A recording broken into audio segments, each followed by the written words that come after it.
حدیث نمبر 6215۔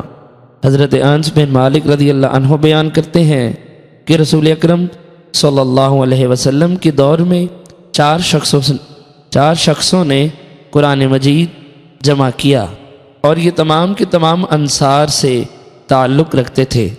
حضرت معاذ بن جبل، حضرت ابی بن کعب، حضرت زید بن ثابت اور حضرت ابو زید رضی اللہ عنہم۔ حضرت قتادہ نے حضرت انس رضی اللہ عنہ سے پوچھا، ابو زید کون ہیں؟ فرمایا، وہ میرے ایک چچا ہیں۔ حدیث نمبر 6216۔ حضرت حمام کہتے ہیں میں نے حضرت انس بن مالک رضی اللہ عنہ سے پوچھا کہ رسول اکرم صلی اللہ علیہ وسلم کے عہد میں قرآن مجید کس نے جمع کیا تھا؟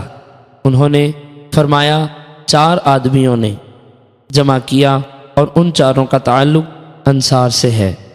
حضرت ابی بن کعب، حضرت معاذ بن جبل، حضرت زید بن ثابت اور ایک دوسرے انصاری ہیں جن کی کنیت ابو زید ہے۔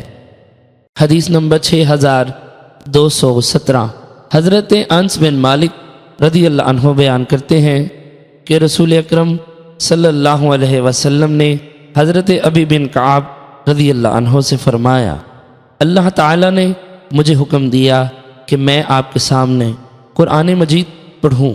حضرت ابی بن کعب رضی اللہ عنہ نے پوچھا، یا رسول اللہ، کیا اللہ تعالیٰ نے میرا نام لیا ہے؟ آپ نے فرمایا، اللہ تعالیٰ نے مجھ سے تمہارا نام لیا ہے۔ یہ سن کر حضرت ابی بن کعب رضی اللہ عنہ رونے لگے۔ حدیث نمبر 6218۔ حضرت انس بن مالک رضی اللہ عنہ بیان کرتے ہیں کہ رسول اللہ صلی اللہ علیہ وسلم نے حضرت ابی بن کعب رضی اللہ عنہ سے فرمایا، اللہ تعالیٰ نے مجھے حکم دیا ہے کہ میں تمہارے سامنے قرآن مجید کی یہ صورتیں پڑھوں۔ لم یکن الذین کفروا۔ حضرت ابی بن کعب رضی اللہ عنہ نے پوچھا، اللہ تعالیٰ نے میرا نام لیا ہے؟ آپ نے فرمایا ہاں۔ پھر حضرت ابی بن کعب رونے لگے۔ حدیث نمبر 6219۔ حضرت انس رضی اللہ عنہ بیان کرتے ہیں کہ رسول اکرم صلی اللہ علیہ وسلم نے حضرت ابی رضی اللہ عنہ سے فرمایا، اس کے بعد اس پہلی حدیث کی مثل مروی ہے۔